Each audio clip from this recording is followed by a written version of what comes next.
So another thing that God has been dealing with me about is God-sized voids.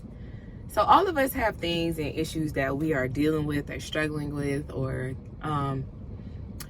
things we may have experienced, and I call them issues that there are ways that God creates a void that he's supposed to fill instead of like a person or a thing or some pastime.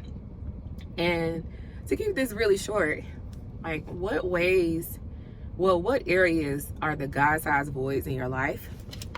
And what are you currently filling them with?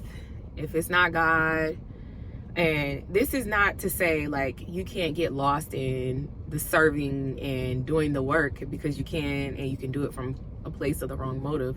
But God allows us to have these voids in our lives so that way he can fill them up.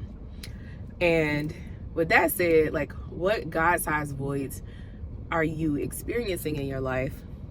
And what are you currently filling them with that you need to remove things so you can make room for God? Because a lot of times when things can start going haywire in our lives, it's because we have been trying to fill these God-sized voids with everything but God. Everything but getting back to praying and studying the word and spending time in God's presence, and everything but letting God heal us in that area. And healing is a journey.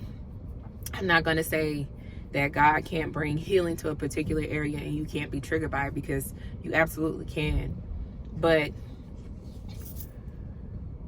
sometimes we try to fill those voids with things, people, ideas, and those things can make the void bigger, and it still ultimately doesn't solve the issue we're trying to solve. So that's been on my mind a lot lately. Like we all have a God-sized void, and sometimes we try to fill it with everything but God, and we don't end up any better. Honestly, a lot of times we end up worse.